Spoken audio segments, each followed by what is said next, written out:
I'm waiting for my loud washing machine to be done. In the meantime, I'm watching Megan Hughes.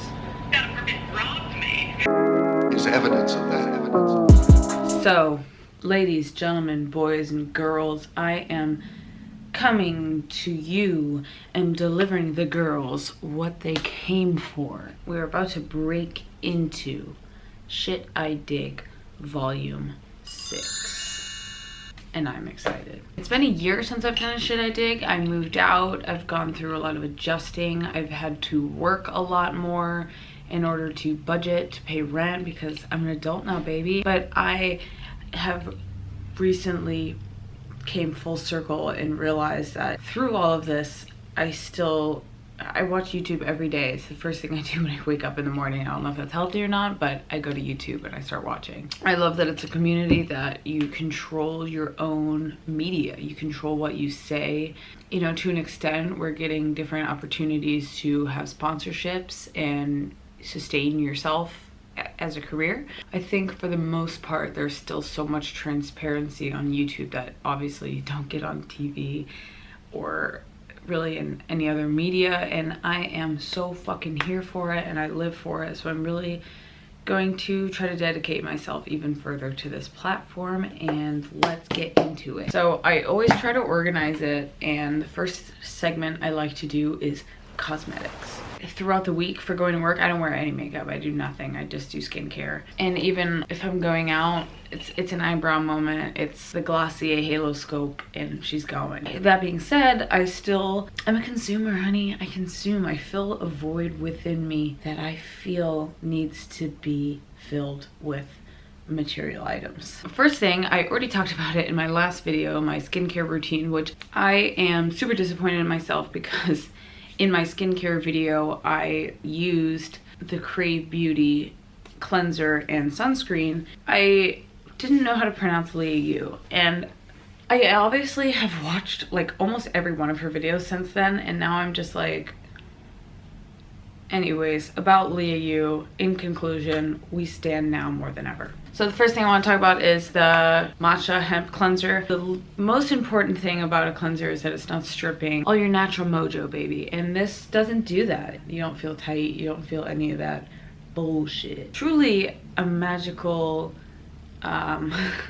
enlightening experience. So I finally got my tax return. So I said, fuck it. And I bought a little bottle of jojoba oil. A lot of people say is kind of like the holy grail of face oils. It's an oil that gets along very well with your skin, and it's not just like, what is this? I only use it before I go to bed. In fact, I use that and this rosehip oil. This one absorbs faster than the rosehip oil does. I think the next morning I do definitely notice like a nice radiant glow, baby. The last part of my skincare routine that is definitely the most important, especially for me, because I have vitiligo, which I use a mineral sunscreen for, like a mineral stick by Bear. I think it's called Bear. I'll put a picture of it right here.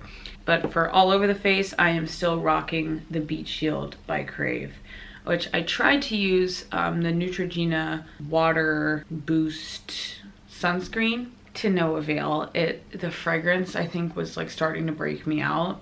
It's a no for me, dog. This doesn't have any fragrance. It's super light. It blends right into your skin. So this is a sunscreen that your skin actually enjoys having on. It's not like an oily, you know, white casting, awful experience. I think sunscreen is like a major part of trying to look bomb when I'm 50, you know? So we're gonna see. We're gonna see how that goes. You're gonna find out with me.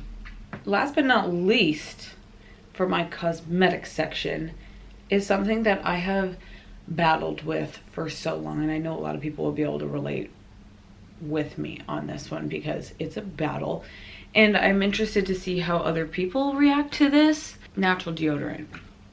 This natural deodorant truly has been the only one that I've noticed actually stopping the smell. This is Primal Pit Paste. Has the bunny on it. It's cruelty free. The ingredients are shea butter, baking soda, coconut oil, beeswax, arrowroot powder, lavender essential oil, and vitamin E. I think it's like $9 or more, so it's not very cheap. If you're somebody that takes into consideration all of the fragrances and extra bullshit that they put in other deodorants, I feel like armpits are such a sensitive area, and like an open porous area, that it does kind of concern me a little bit, especially if you're like shaving regularly under your armpits. But the most important disclaimer I have for this deodorant is my routine with it. I go to the bathroom, I have my bra on, and I put it in my armpit and keep it like that. Brush my teeth, wash my face, just do as much as my routine as I can do with this still under my armpit heating up, because it is a really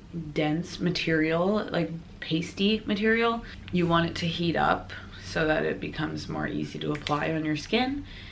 Because when I first got it, I wasn't doing that, and I was just like rubbing my armpits raw, and I was getting rashes, and I was like, fuck, this deodorant is giving me a rash. It works for me at the end of the day. I'm talking like a 8-hour work day. I don't notice my armpits stinking. This just might be my holy grail, truly. Anyways, that's the end of the cosmetic section of this journey. Let's move on. So this next item I'm so excited about. I just recently went to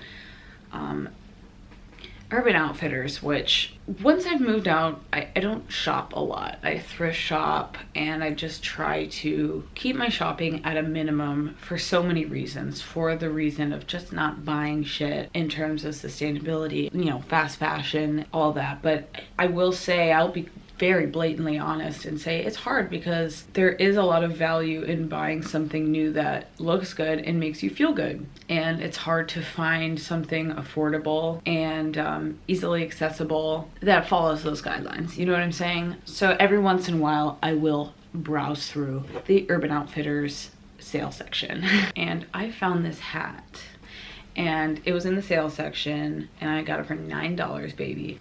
It's a bucket hat.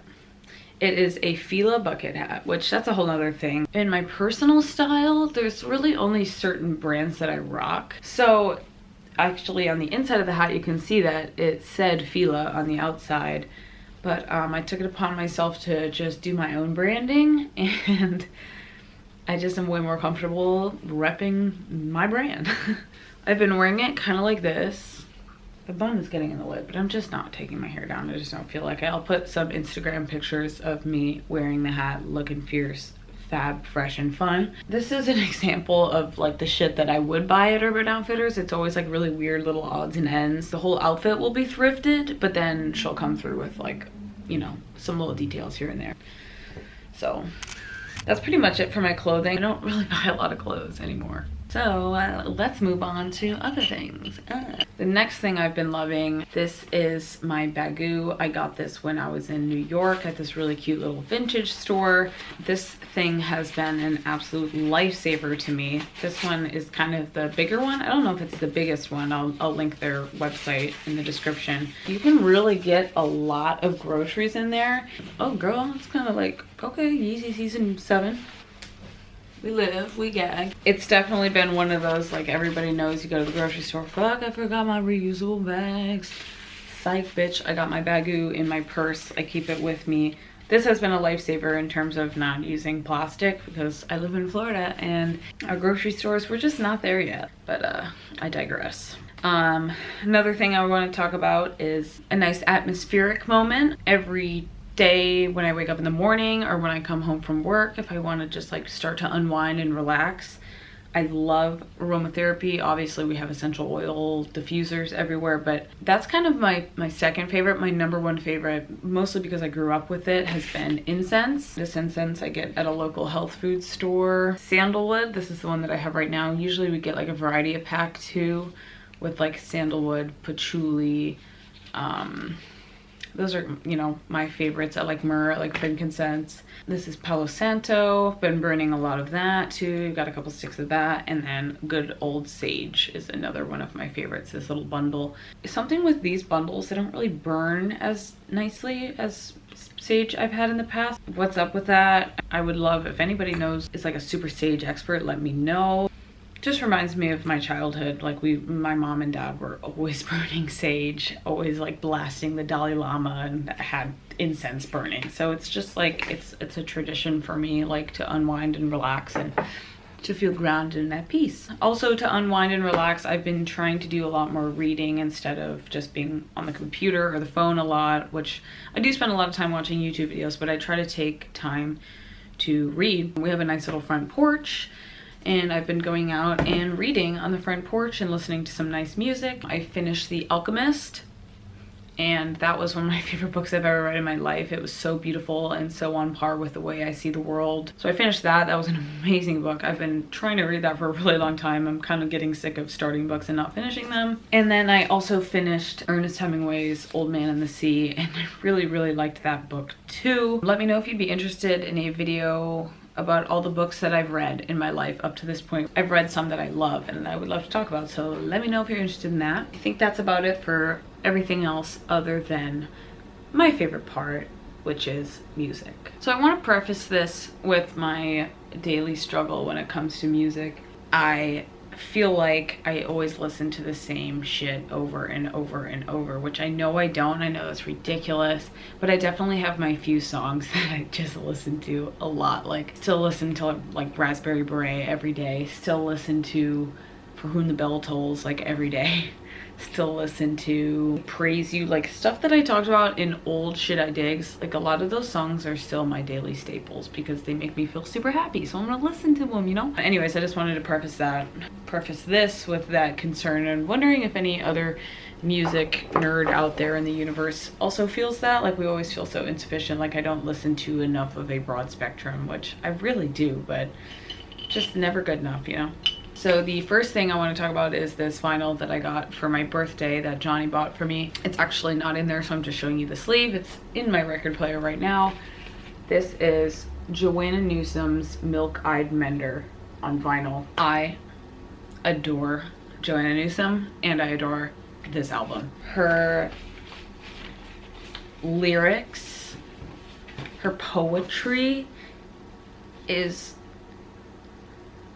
so otherworldly to me. Incredible. I could probably do a music review on this, so let me know if that's something you'd be interested in. I've been struggling with like wanting to do reviews lately because I just don't, my knowledge in terms of like technicalities of music really isn't, you know, girl, I'm like, she's not the needle drop. On the opposing end, I feel like there is also a space for just like a amateur, why shouldn't I be allowed to talk about why I like each one of these songs and break it down for the way that I interpret it? Like, I think there's definitely a space for different levels of musical consumption, you know what I'm saying? So just let me know. I have my computer here, and we're going to be going through my little list here in my journal of songs and artists that I've been loving recently. First on the list was Joanna Newsom. Second on that list is Radiohead. I've been fucking loving Radiohead. I've loved Radiohead since high school.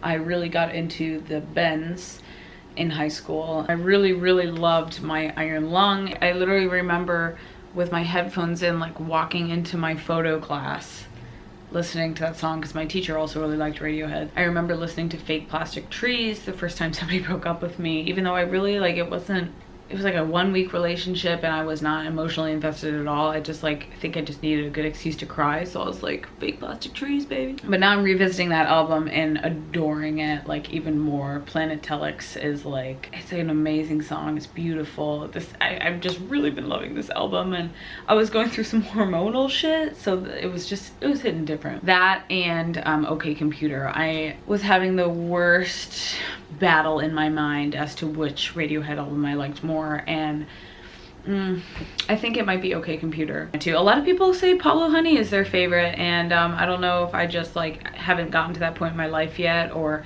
I should probably listen to it from start to finish again. The Radiohead people are usually, I feel like, Pablo Honey stans, so I definitely need to give that one a better listen. Let me know what your guys' favorite songs are on Pablo Honey. Also, Black Sabbath. Children of the Grave off of Master of Reality was in my Discover Weekly playlist, and I was like, fuck, I love this song. Like, I really love this. I love the drums. Can I play it for like 2 seconds?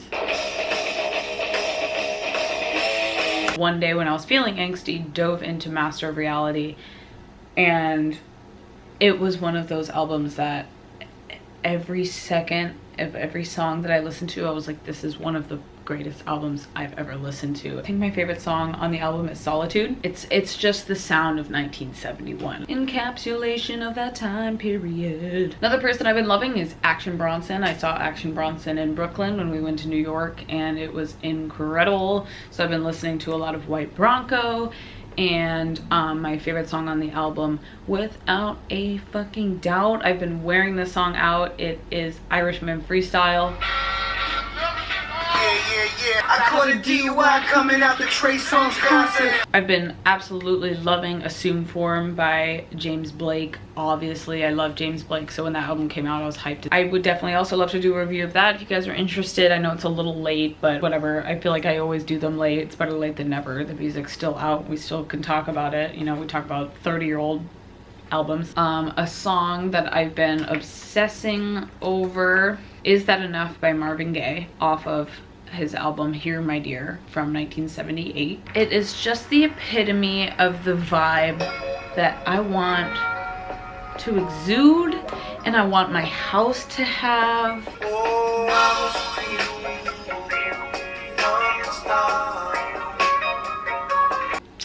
Another vibe that's super familiar for me, I grew up listening to the blues. That's my dad's favorite. Grateful Dead and the blues are what I was raised on. I love Muddy Waters, and I've been listening to the album Muddy Mississippi Waters Live Legacy Edition. My favorite song on that album is probably Champagne and Reefer. Give you a little taste of that right now. I bring the reaper when I wanna get high. I'm so here for that harmonica. Like, I love a good bluesy harmonica moment. I want to be drinking like an old fashioned in like a smoky bar to that song. Like, that's very that mood for me. Speaking of a smoky bar, I actually have a Spotify playlist called Smoky Bar at 11 p.m. and I put a bunch of songs on that playlist that I feel like emit that vibe, which the song I just played and the Marvin Gaye song I just played are both on there, as well as some others like Eartha Kitt is on there, Shuggie Otis is on there, Herbie Hancock, Frank Zappa, Billie Holiday. Go ahead and check that out on my Spotify. I will link the playlist link and my profile link in the description so you can follow me on Spotify and check out my public playlists and see what I'm listening to. I've been listening to Curtis Mayfield a lot too, specifically the album There's No Place Like America Today. The first song on the album, Billy Jack, is my favorite.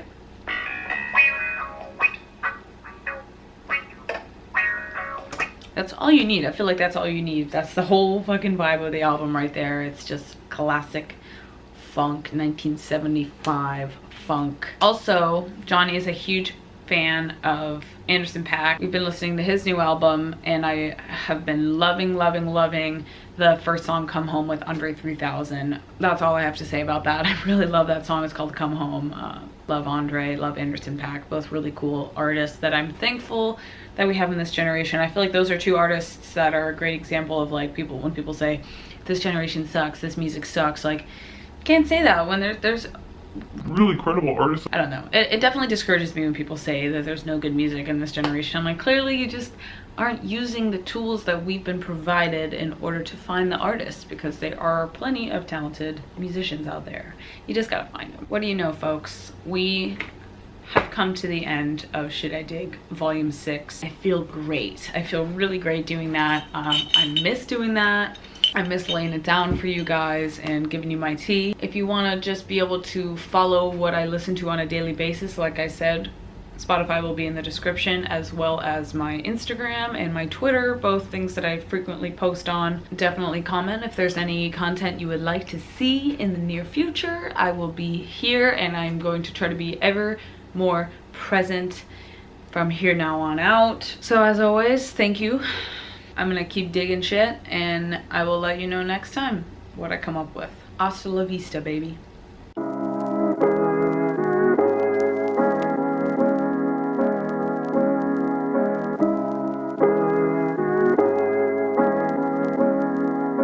I don't deny there's some strange evolutionary process going on, but mankind won't be destroyed. The fact that you and I are working here today is evidence of that evidence.